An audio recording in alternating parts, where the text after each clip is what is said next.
પોતાના જીવનના બધા જ પાપોમાંથી મુક્ત થાય. અને આ બધા વચનો ભગવાનના છે. હું તો ખાલી મધ્યસ્થી છું, એક શિક્ષક જેવું કાર્ય કરું છું, એક ટીચર જેવું કામ કરું છું.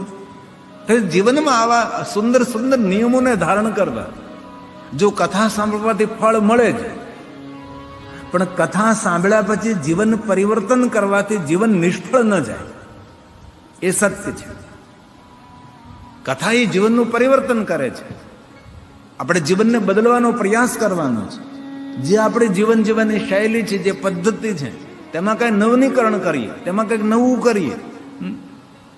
અંતે તો ભગવાનની ઉદારતા એટલી સુંદર છે કે તમે અડધા શ્લોકનો પણ પાઠ ન કહી શકો તો આ ગ્રંથની તમે પૂજા કરો તો ગ્રંથમાંથી ઉર્જા મળે છે. શિવ મહાપડા ગ્રંથમાં તો કહ્યું કે જે કોઈ મનુષ્ય શિવ મહાપડા ગ્રંથનું પૂજન કરે છે, દિને દિને અશ્વમેધસ્ય, આ મનુષ્યને અશ્વમેધ યજ્ઞ કરવાનું ફળ મળે છે. હવે આવડો મોટો યજ્ઞ કોણ કરી શકે ભાઈ? અશ્વમેધ યજ્ઞ કરવું આપણું કોઈ કામ છે? થઈ જ ન શકે આપણાથી. અને કલયુગમાં એટલા મોટા મોટા યજ્ઞો કરવા એ બહુ જ દુર્લભ છે. તો આ બધા જ મોટા મોટા પુણ્ય પ્રાપ્ત કરવા તો આપણા ઘરની અંદર ધર્મ ગ્રંથ હોય તેની પૂજન કરે. કબાટમાં ચડાવી નહીં દેવાનું, લાઇબ્રેરીમાં મૂકી નહીં દેવાનું. એ આપણા પૂજાના બધા જ સ્થાનો છે.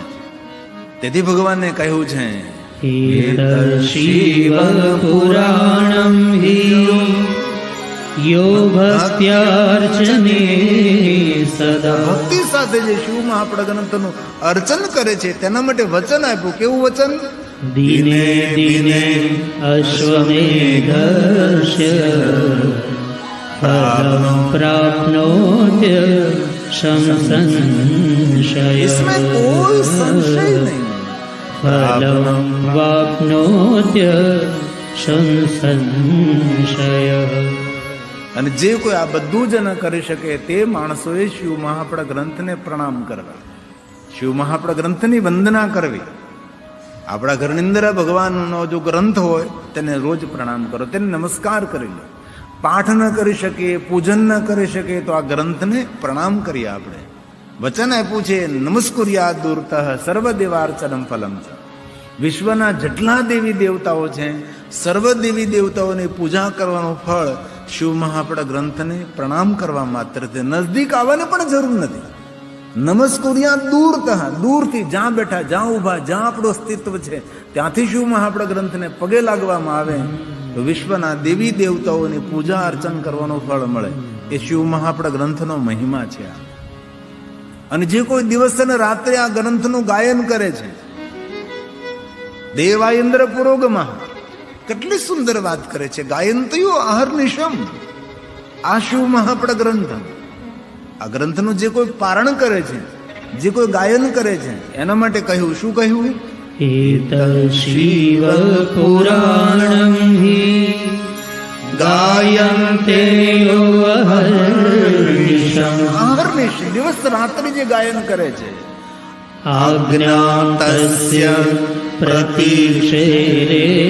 દેવતા અને ઇન્દ્ર સૌ તેની આજ્ઞાનું પાલન કરવા માટે પ્રતીક્ષા કરે છે. દેવા ઇન્દ્ર પુરોગમઃ. ઇન્દ્ર એકલા નહીં, દેવ સમૂહ સાથે ઇન્દ્ર ઉપસ્થિત રહે છે કે જે કોઈ શિવ મહાપડા ગ્રંથનું ગાયન કરે છે એમની આજ્ઞાનું અનુસરણ કરવા માટે.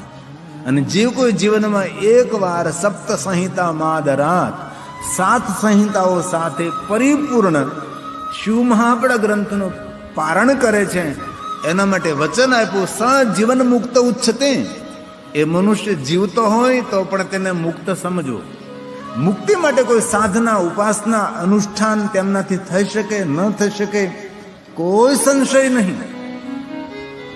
એટલું મોટું જીવન છે આપણને ભગવાને 100 વર્ષની આયુ આપી છે, એમાં થોડોક સમય કાઢી અને શિવ મહાપડા ગ્રંથનું ક્યારેક પારણ કરીએ, આપણે વ્રત કરીએ. આપણે થઈ શકે છે જો કરવા ધારીએ.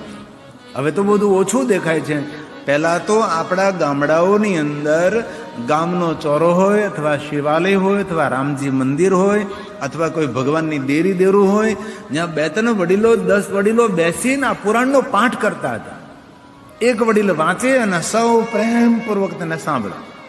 એ વડીલ વાંચતા થાકે તો બીજા વડીલને આપવામાં આવે, એ પણ થોડું વાંચે અને સૌ સાંભળતા હતા. આવી રીતે ગામડે ગામડે આવા ભગવાનના પારણો થતા હતા. તેથી જે કોઈ એક જ વખત શિવ મહાપડ ગ્રંથનું પારણ કરે છે, આમ તો આમ કહ્યું શિવ પુરાણમાં 7 વખત કરવું જોઈએ, તો ભગવાનની ઝાંખી થવા લાગે. પછી તને જાણવા જેવું કઈ રહેતું નથી, બધું તને જાણી લીધું સમજો. પણ ભલે આપણે એ બધું ન થઈ છે, પણ એકવાર જીવનમાં એત શિવ પુરાણં હિ સપ્ત સંહિતામાં 7 સંહિતાઓ સાથે આદર સાથે શિવ મહાપડ ગ્રંથનો પાઠ કરે, પરિપૂર્ણ પઠેદ્યસ્તુ તો સજીવન મુક્ત ઉચ્યતે. સજીવન મુક્ત ઉચ્યતે. એ જીવતનું હોય તો પણ તેને મુક્ત સમજવું. અંતે તો ભગવાને ખૂબ મહિમા ગાયો, ખૂબ મહિમા ગાયો, અને મહાત્મય કહેવાય. પુરાણોનું મહાત્મય સાંભળવું પડે છે. મહાત્મય સાંભળ્યા પછી ભગવાનની કથા ઉપર ભાવ થાય છે. તદેવ જીવનમ ધન્ય. જે શિવ મહાપડ ગ્રંથનું શ્રવણ કરે છે અને જે આ કથાને સાંભળે છે, એમના માટે એમ કહ્યું તેનું જીવન ધન્ય છે. કોઈ પણ માણસ, કોઈ પણ પુરુષ અથવા કોઈ પણ નારી, સૌના માટે શિવ સમાન છે. શિવજીમાં સમાનતાનો શ્રેષ્ઠ સદગુણ છે. અન્ય દેવતાઓમાં સમાનતાનો શ્રેષ્ઠ સદગુણ આપણને જોવા ન મળે, મળે નહીં મળે. મહાદેવમાં સમાનતાનો શ્રેષ્ઠ સદગુણ છે. મહાદેવ દેવતાઓને પણ આવકારે છે, દેવદૂતોને, દેવગણોને, ભૂતોને, સૂરને, અસુરને, સૌને સ્વીકારનારા શિવ છે. સમાનતાનો શ્રેષ્ઠ કોઈ સદગુણ હોય તો ભગવાન મહાદેવની પાસે છે. તેથી જાતિ જ્ઞાતિ વર્ણ ભેદની વાત નથી, આ જીવ માત્રની વાત છે. કારણ કે આ શિવજીની કથા છે અને જીવ એ શિવનો અંશ છે. એ તો માયાથી મોહિત થયા એટલે આપણને ખોટી જગ્યાએ માયા બંધાણી.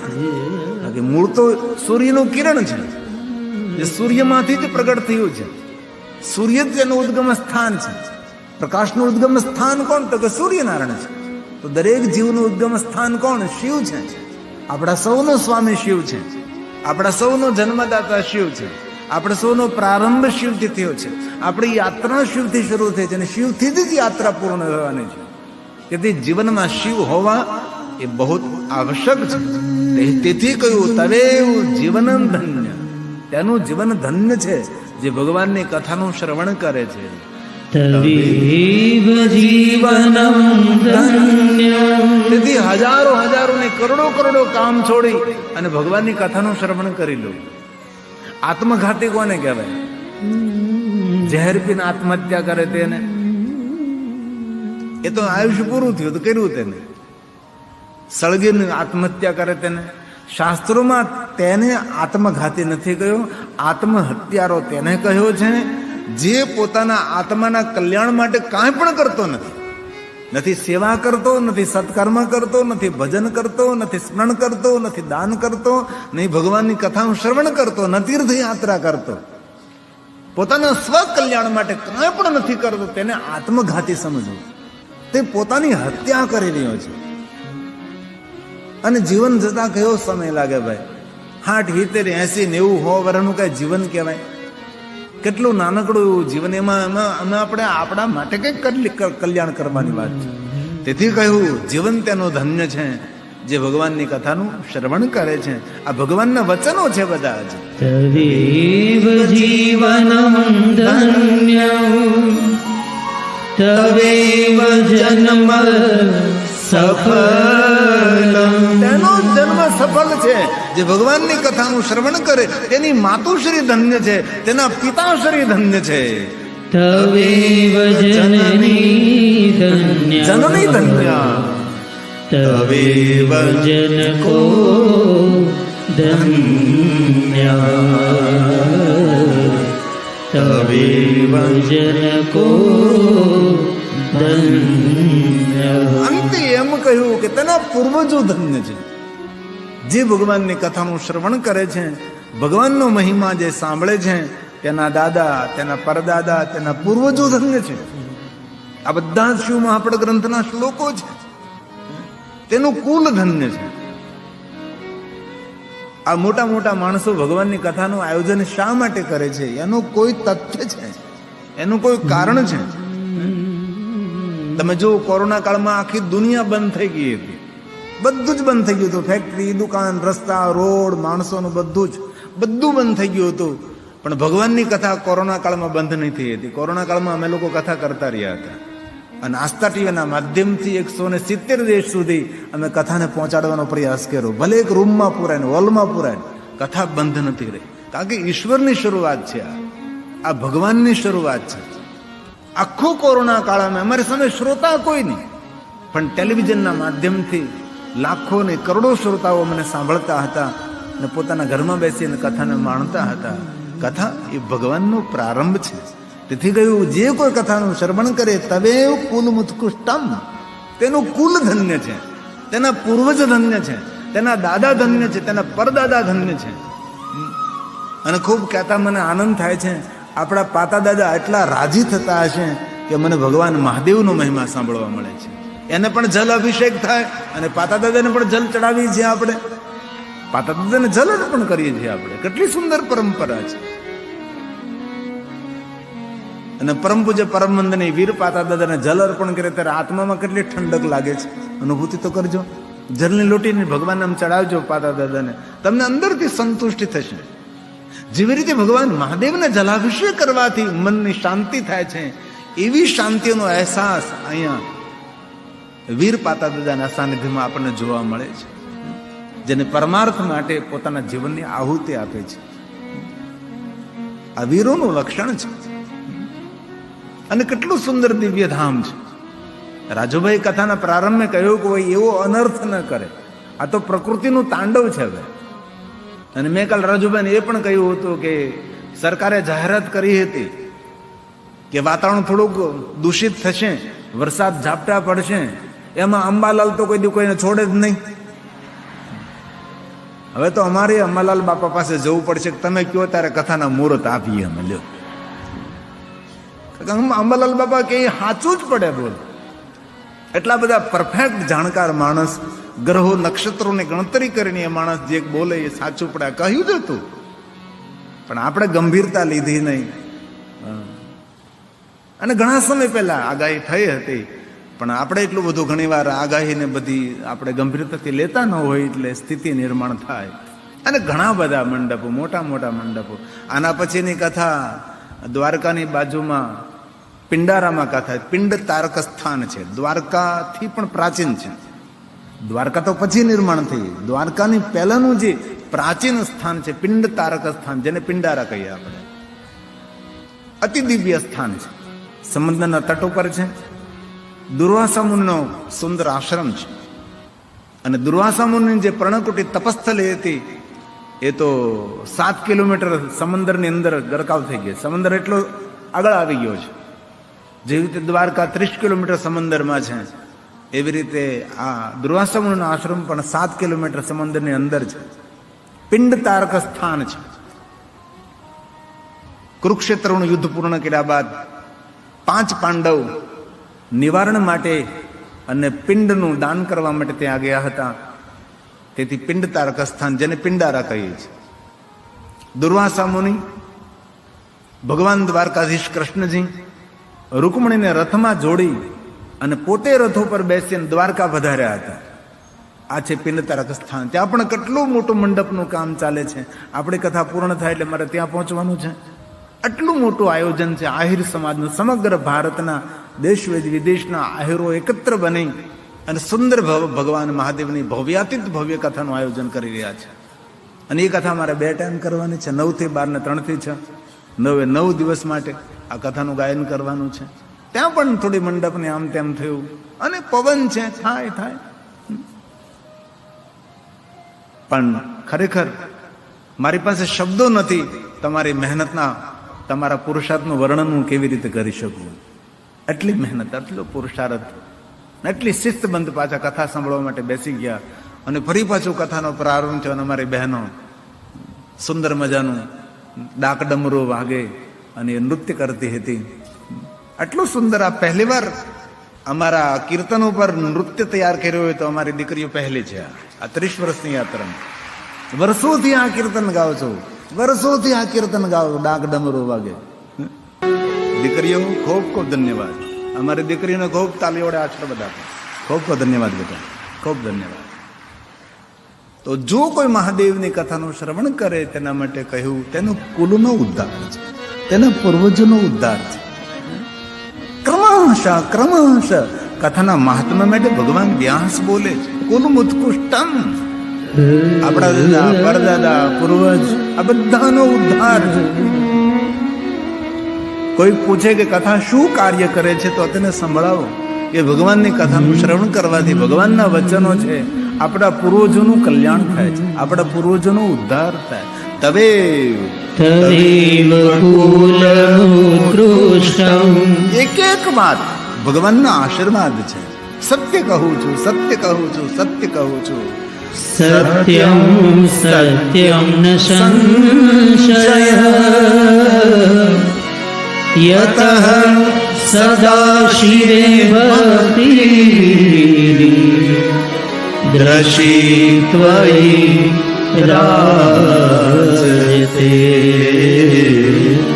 દ્રશી ત્વયિ રાજતે. શું મહાપડ ગ્રંથમાં કહ્યું કે જે મનુષ્ય ભગવાન મહાદેવને પોતાના જીવનના સાક્ષી સ્વરૂપે જોતો નથી અને જે ભગવાન મહાદેવનું પૂજન નથી કરતો તે મનુષ્યને મૂર્ખ સમજવો, આવું ભગવાને કહ્યું છે. ન પશ્યંતિ મહાદેવમ. આપણા જીવનના સાક્ષી કોણ છે? સ્વયં ભગવાન મહાદેવ છે. અને જે માણસ પોતાના જીવનને મહાદેવના સાક્ષી સ્વરૂપે જોતો નથી અને જે મહાદેવનું પૂજન નથી કરતો તેના માટે ભગવાન વ્યાસે કહ્યું ન પશ્યંતિ. ન પશ્યન્તિ મહાદેવમ. પશ્યંતિ એટલે જોવું. જે મનુષ્ય પોતાના જીવનના સાક્ષી કોણ છે? ભગવાન શિવ છે. આપણા સૌના જીવનના સાક્ષી કોણ? શિવ છે. તેથી કહ્યું સર્વ સાક્ષીણમીશ્વરમ. અથવા જે મનુષ્ય મહાદેવનું પૂજન નથી કરતો એત એવ ન કુર્વન્તિ મૂર્ખઃ શંકર પૂજનમ.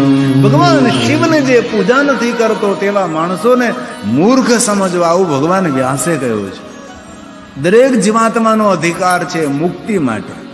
તો મુક્તિ કઈ રીતે મળે? તો કહ્યું છે 3 પ્રકારે મુક્તિ મળે છે. એક તો ભગવાન મહાદેવના શિવલિંગાર્ચનથી મુક્તિ મળે છે, રુદ્ર જાપ કરવાથી મુક્તિ મળે છે, અથવા પંચાક્ષર મંત્રનો જાપ કરવાથી મુક્તિ મળે છે. 3 મુક્તિના સાધનો કયા છે?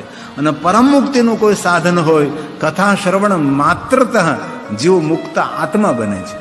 આજે આપણે 3 કલાક ભગવાનની કથાનું શ્રવણ કરીએ છીએ, એ મુક્તિનું સાધન છે. અને દરેક જીવાત્માને મુક્ત તો થવું જ છે. કોઈને બંધનમાં નથી રહેવું, કોઈ પશુને બંધનમાં નથી રહેવું, કોઈ પક્ષીઓને બંધનમાં નથી રહેવું, કોઈ જીવને બંધનમાં નથી રહેવું. આ શરીર પણ એ જીવનું બંધન જ છે. એ તો શરીર સાથે જીવને માયા લાગી છે, તેથી શરીર છોડવું નથી ગમતું. વાસ્તવિક રીતે જો શાસ્ત્રમાં જોયું તો જીવનું બંધન એ શરીર છે. આ જીવ શરીર સાથે બંધારણમાં આવ્યો છે અને બંધનમાં પડ્યો છે, અને બંધન એ છૂટતું નથી. તેથી મુક્તિના સાધનો 3 વર્ણે ભાષ્યું મહાપ્રણગણની અંદર. ત્રય મુક્તિના સાધનો. મુક્તિદં તત્રયં પ્રભુર. 3 સાધનો. મુનયઃ શિવ તત્પરા. ભગવાન મહાદેવમાં જ લીન રહેનારો છે, ભગવાન શિવજીમાં તે તત્પર રહેનારો છે, અથવા લિંગાર્ચન રુદ્ર જપ રુદ્રનો જાપ કરે છે, અથવા પંચાક્ષર જપ તથા પંચાક્ષર જપ તથા. એ કાંઈ ન કરી શકે. ન શિવલિંગાર્ચન કરી શકે, ન રુદ્ર જાપ કરી શકે, ન પંચાક્ષર મંત્રનો જાપ કરી શકે. આ કાંઈ પણ ન કરી શકે તો કહ્યું શૃણુ યત્નેન સતતમ. ભગવાનની કથાનું જે શ્રવણ કરે છે એ જીવાત્મા ધીરે ધીરે મુક્તિને પ્રાપ્ત થાય. અને દરેક જીવને મુક્તિ જોઈએ છે. ભલે આ વસ્તુ સમજાતી નથી, પણ દરેક જીવાત્મા મુક્તિને ઝંખે છે.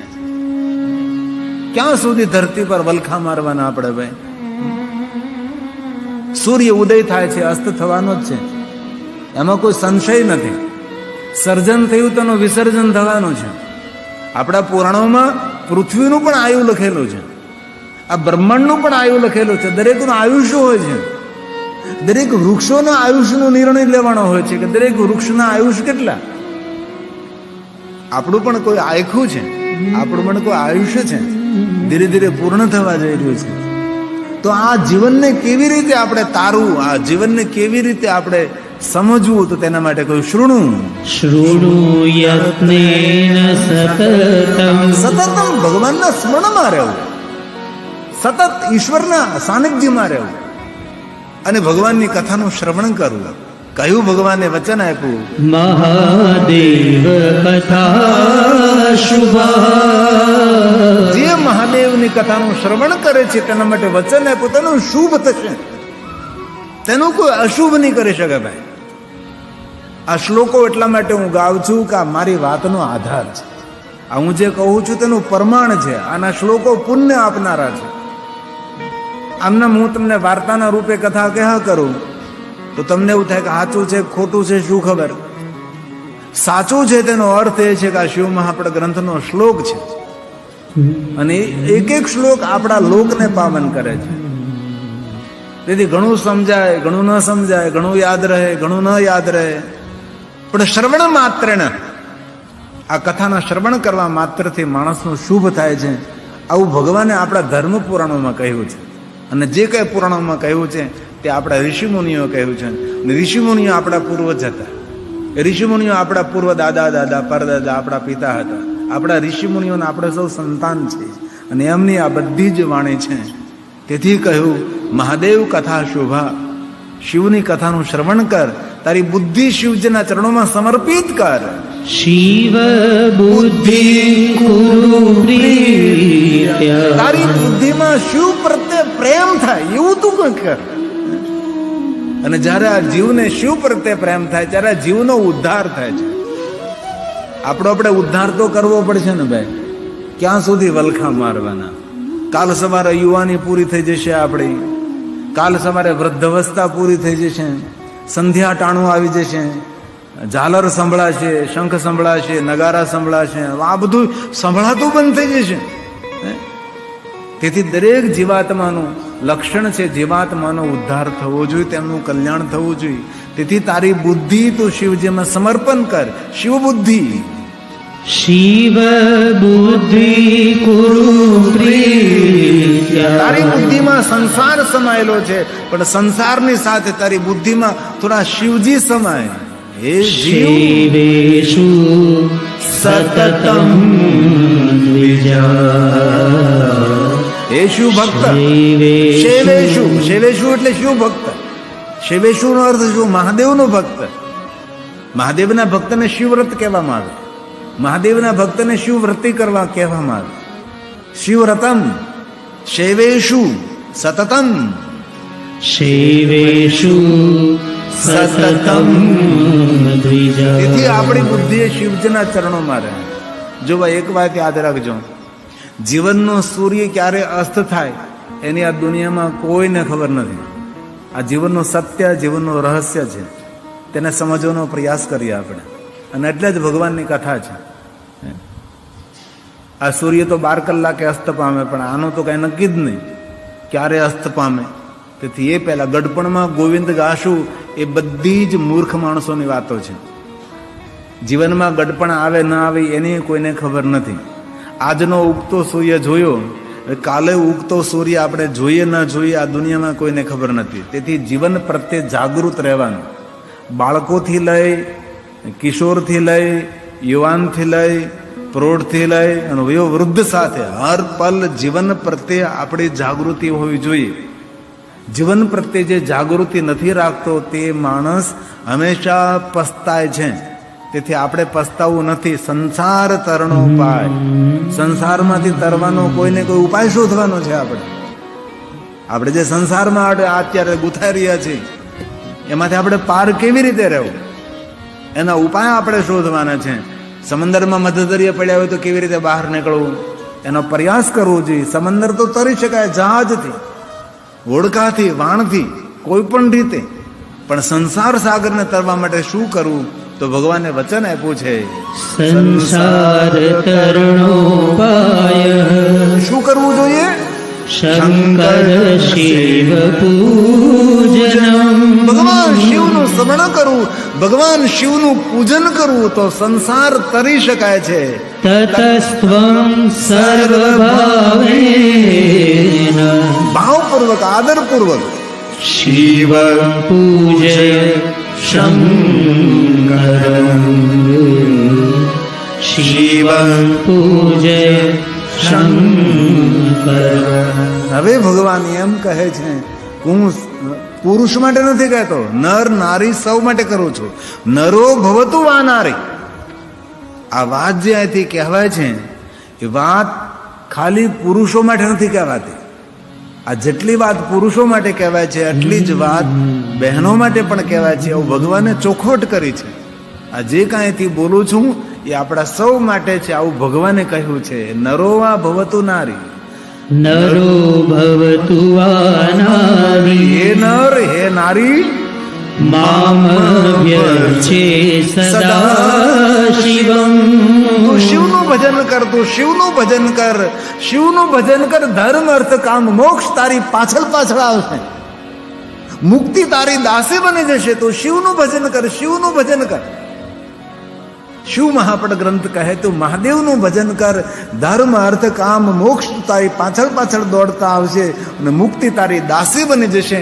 આવું ભગવાને કહ્યું છે. ધર્મમર્થં ચ કામં ચ પ્રાપ્ય મુક્તિં ચ વિંદતિ.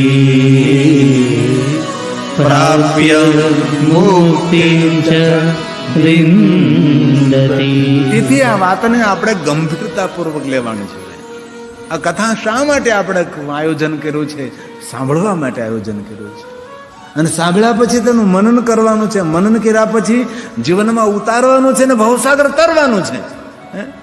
ભવસાગર ક્યારે તરી શકાય? જ્યારે જીવનમાં કથા ઉતારીએ.